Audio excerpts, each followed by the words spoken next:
Locked On releases its top 100 list, and my fellow Locked On hosts disrespect a Patriot. That's where we start on this episode of Locked On Patriots.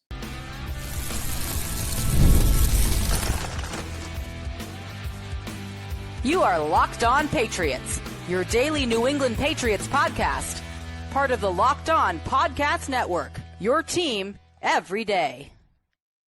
What's up, Patriots fans? I am your host, Nick Cattles, born and raised in New England, also host of the Everything Pats podcast, co-host of the Greg Bedard Patriots podcast with Nick Cattles, and a sports talk show host veteran. On today's episode, the lessons the Pats need to learn from Locked On's Top 100, and we'll tell you why future lists should bring better results. But first, we have to discuss this year's list and a couple of silver linings. We appreciate you joining the show, making us your first listen, and for being an everydayer. The Locked On Patriots podcast is a proud part of the Locked On Podcast Network, your team every day. And this week, first week, back to 5 shows. That's right. Every single day, we deliver a Patriots podcast for you, Monday through Friday, as we inch closer and closer to camp. Less than 1 week away. And today's episode is brought to you by FanDuel. Right now, new customers can get $150 in bonus bets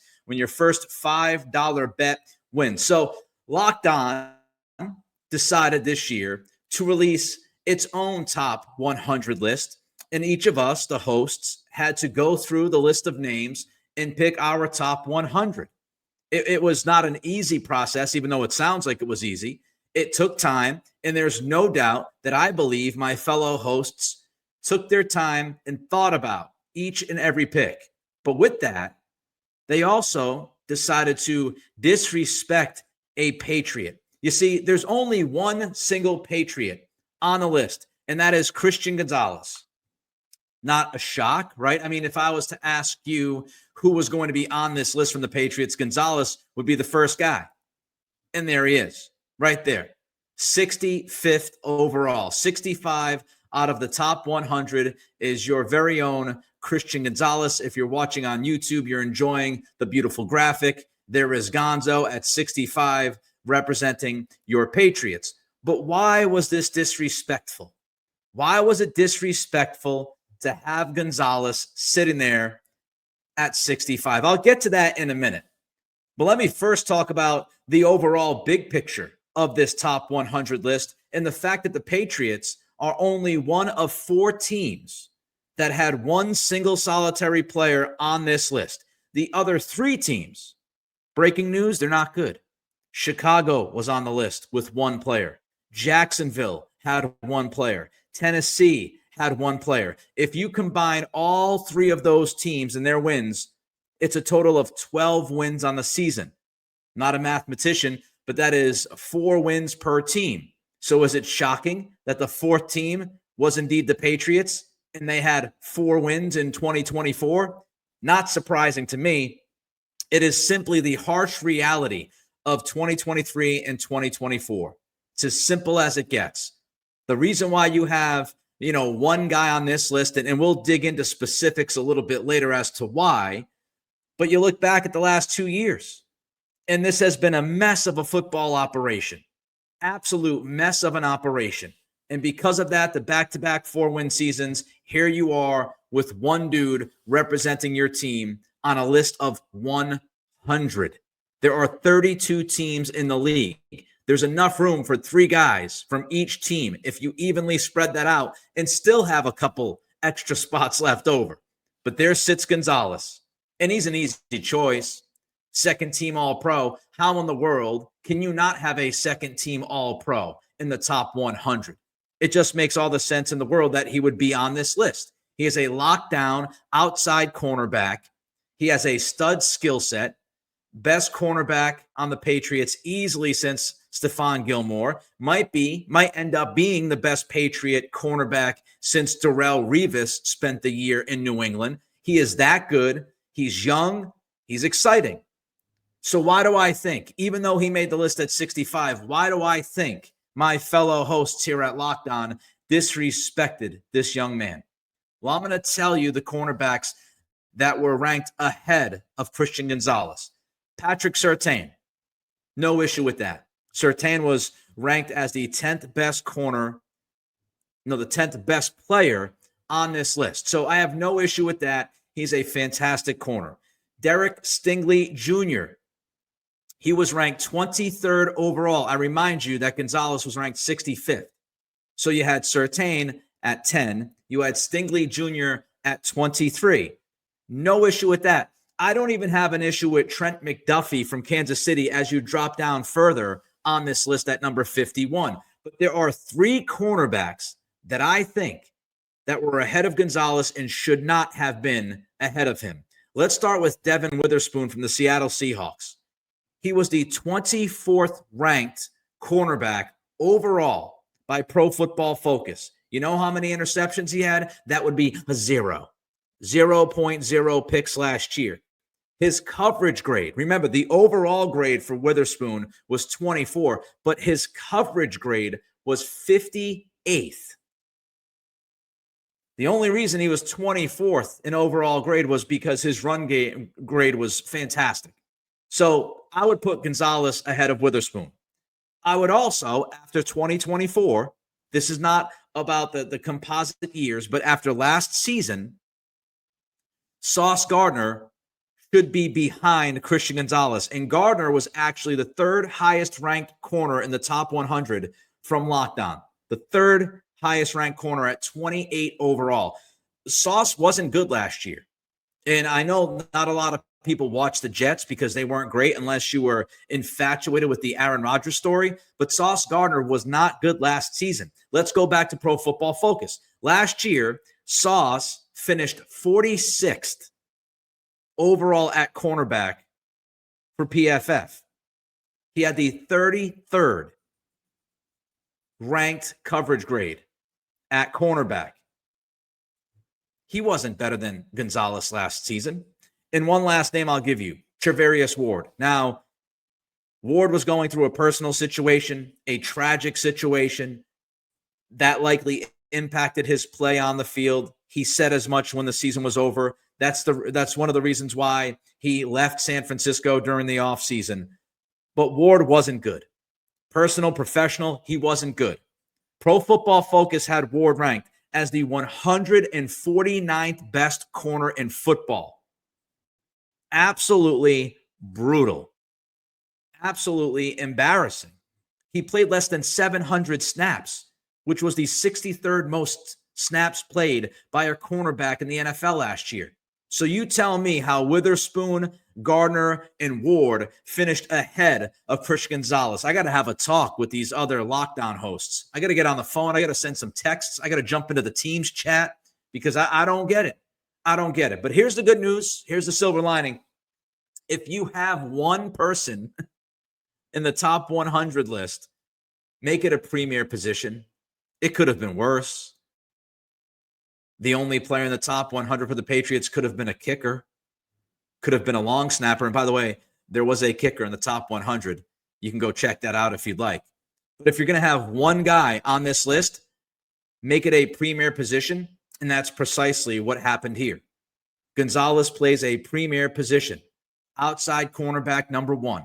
If you have somebody who can lock down the best receiver on the opposition week in and week out, that is a fantastic luxury to have as a defense.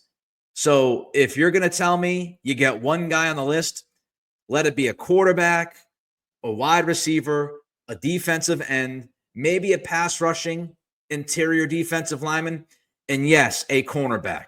So that's the good news. Premier position. He's ranked in the top 70, and he's 23 years old, just turned 23 3 weeks ago or so in late June. He's only played 20 games in his NFL career. There is plenty of room for growth for Christian Gonzalez. So those are the silver linings. I think he's only going to get better as long as he stays healthy, and he is already considered a lockdown corner at 23 years old. So if it's going to be one dude, let it be one dude playing a top position, and that's what we got.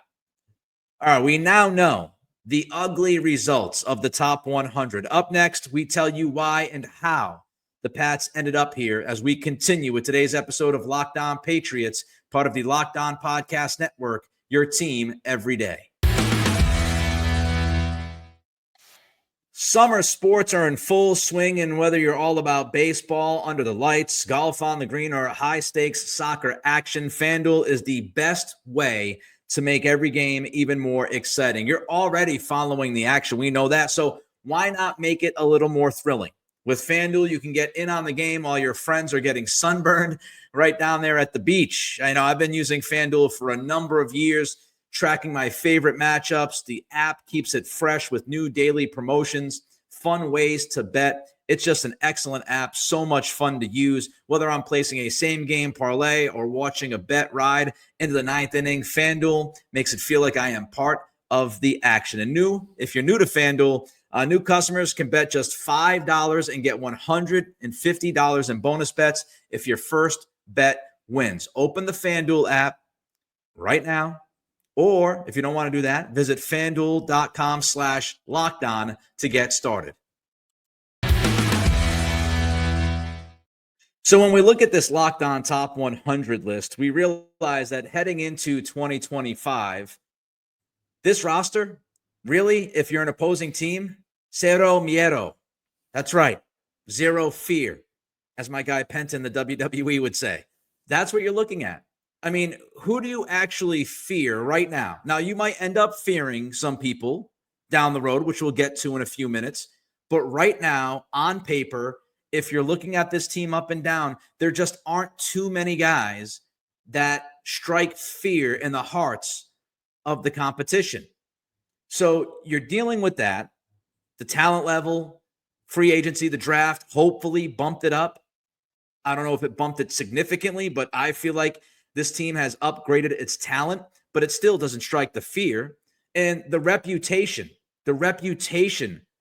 of this football team has been damaged. I don't think anybody looks at the Patriots and looks at them as a scary, formidable football team just yet. So the rep has been damaged. The talent level is not there just yet. But we have to look back. As we look on paper right now, we've got to look back before we look forward and try to figure out how in the world did the Patriots get here? How did they get here to the point where you have one player on this Locked On Top 100 list? A dearth of top-tier talent. How did you get here? Well, you first got here with terrible drafting. And this is not something that should shock any of you, but the drafting by Belichick and then by Elliott Wolf really put this team behind the eight ball. When you have inept drafting, you're going to have an issue.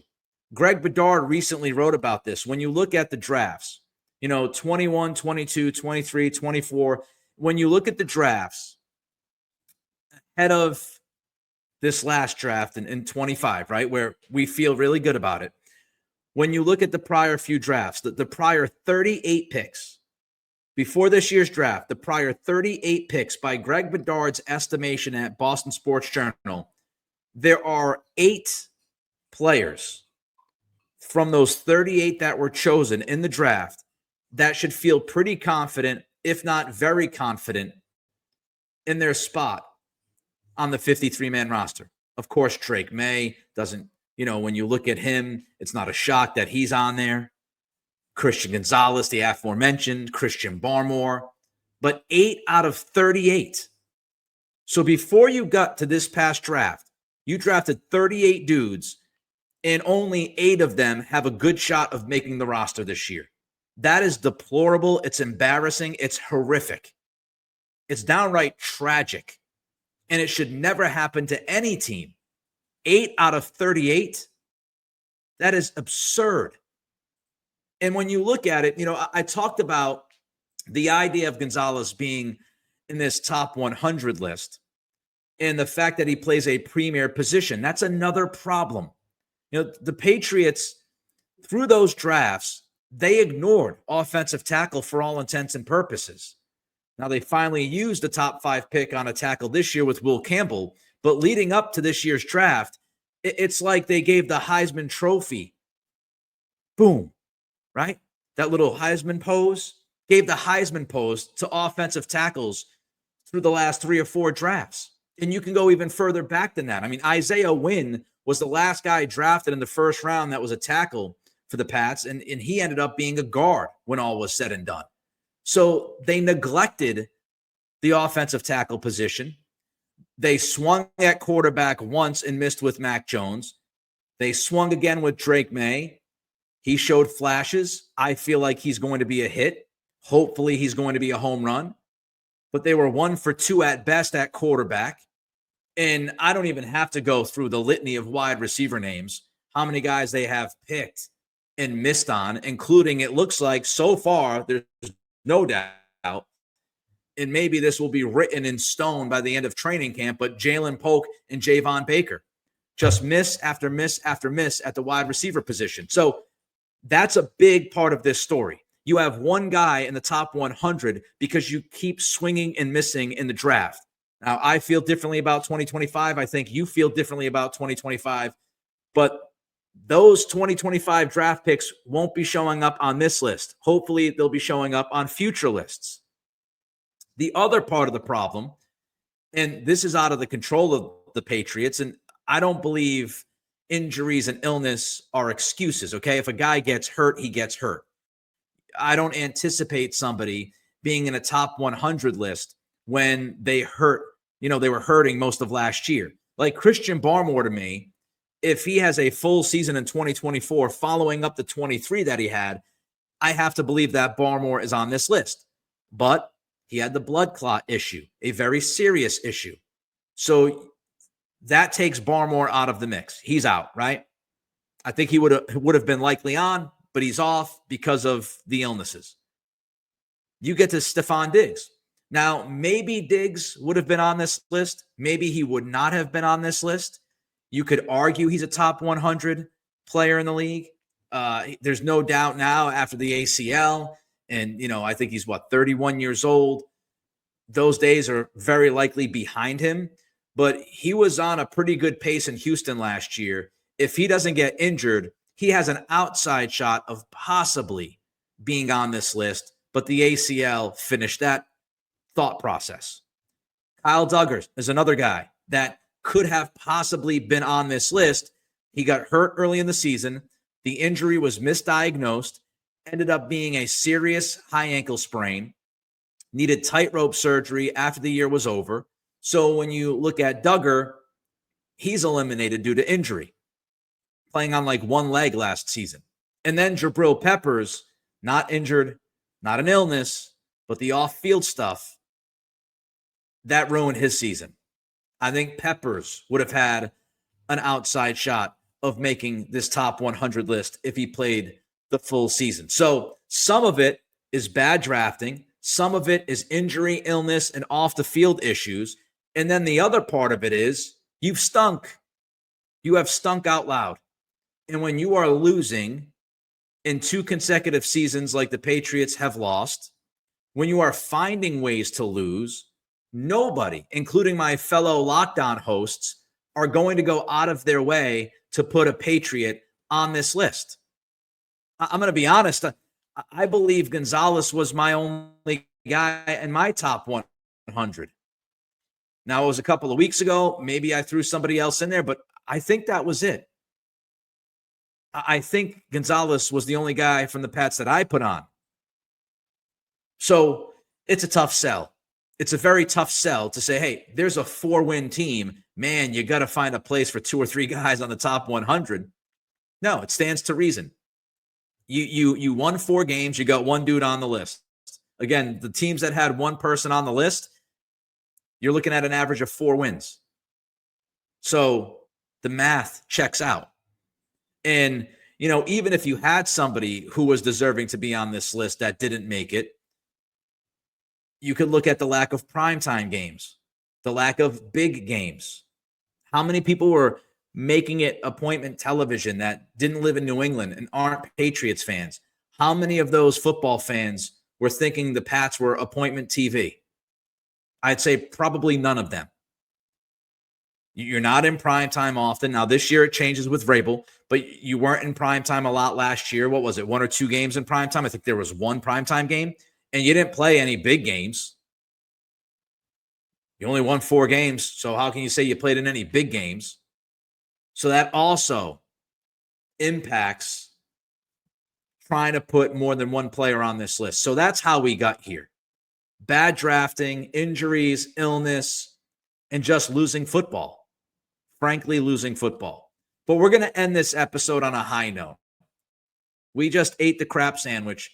We're going to end this on a high note as I tell you why we should look forward to this list starting next year. That's coming up next. This is Locked On Patriots, part of the Locked On Podcast Network, your team every day.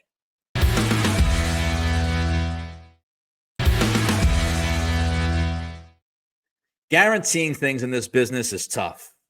When you guarantee something, it could easily, and more often than not does, come back and bite you. But I am going to make a guarantee to all of you, all of the people listening to this Locked On Patriots episode, everybody watching this Locked On Patriots episode. I'm going to make you a guarantee. And the guarantee is this: the Patriots will have more than one player on next year's Locked On Top 100.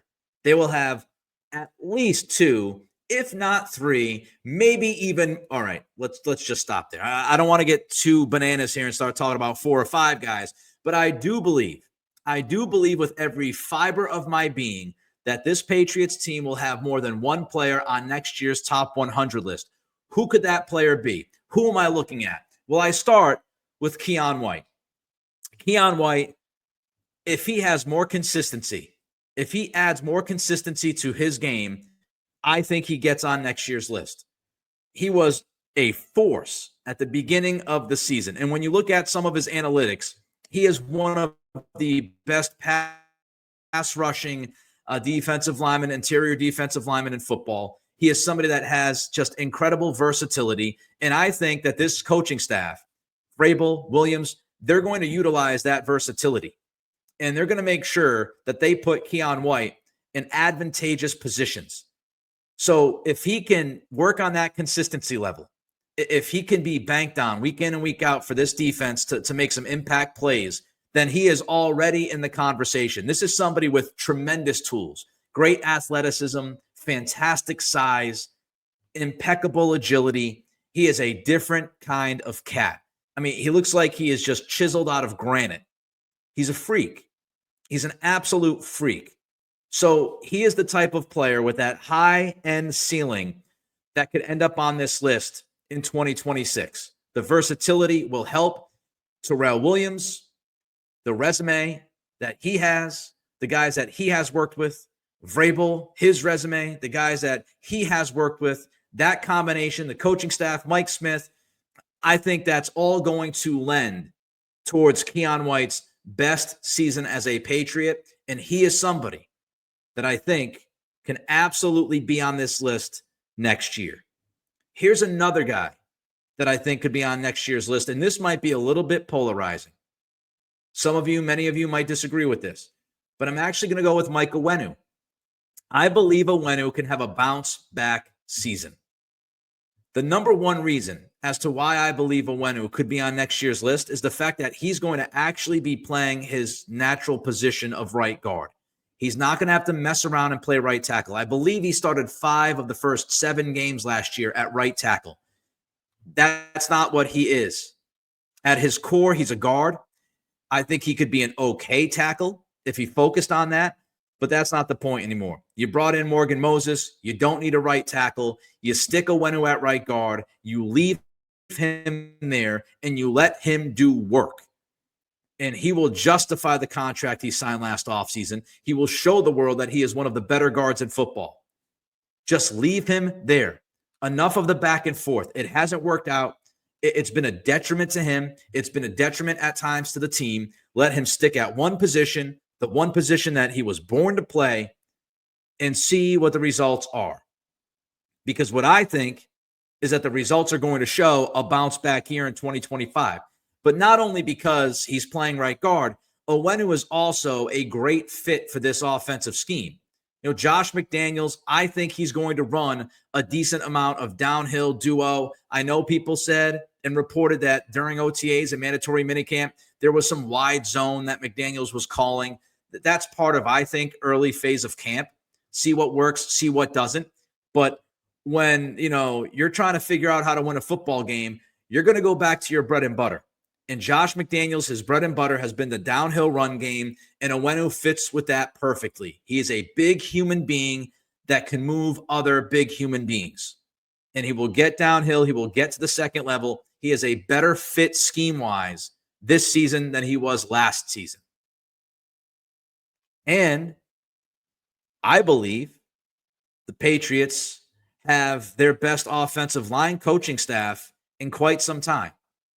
You've got Doug Marrone at the top. You've got Jason Hotaling. You've got Robert Kugler, 3 different levels of coaches on this offensive line coaching staff. And I think they will push Onwenu and they will get the best out of Mike Onwenu. And if that isn't enough, if it's not enough with the coaching staff and the fact that he's playing the position he should be playing and the scheme fit, how about the motivation that Onwenu will have contractually? Because after this season is over, the Patriots can get out of Onwenu's contract. He knows it. They know it. If he doesn't play good football, he gone.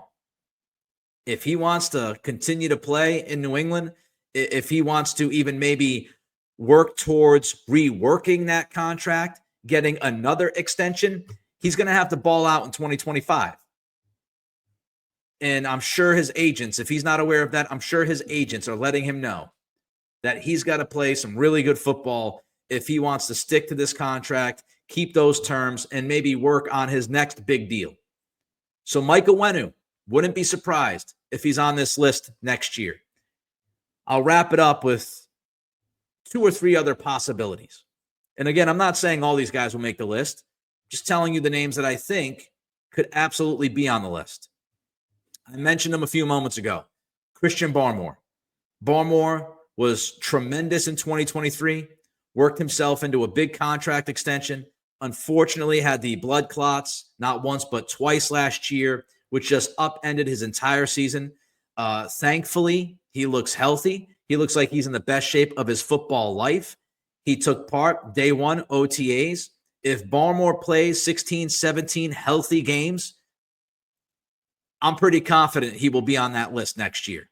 He will be a top 100 guy. And I think that the guy next to him also has a chance to get into the top 100, and that is Milton Williams. Both guys have the talent. Both guys are going to be used properly. Both guys are going to get plenty of snaps. Milton Williams will get more snaps than he got in Philadelphia. Barmore will get a bunch of snaps as long as he stays healthy. You go back to the idea of Mike Vrabel and Terrell Williams and what they have been able to get production-wise from their defensive linemen down in Tennessee. I anticipate the same kind of production. So Williams, Barmore, one or both of those guys could absolutely be on next year's list. And with the defense playing better, which is what I expect, much better than 2024, with the defense playing better, the defensive reputation will be there. And with the defensive reputation, more primetime games, they're going to get pub. They're going to get some good PR.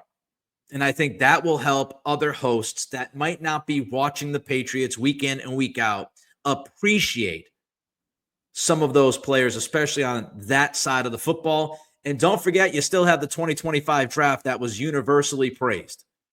Maybe Travion Henderson pops right away and finds himself on this list. But that's my guarantee. The Patriots will have more than one player on the top 100 list next year when us here at Locked On release said list. Confident in that. All right, that wraps up this edition of Locked On Patriots. Reach out to me on Twitter at Nick C Radio. Don't forget to throw a comment in on the YouTube channel. That helps us with the algorithm. And don't forget to hit the like button. Don't forget to subscribe. The Locked On NFL Top 100 is available on Locked On Sports today. If you want to listen to all 100 selections, the NFL Top 100 was voted on by myself and other Locked On hosts. And there are some stunners. There are some stunners. Don't miss where your favorite players were ranked. Subscribe to Locked On Sports today on YouTube or wherever you get your podcast. Have a great day, and we will see you tomorrow.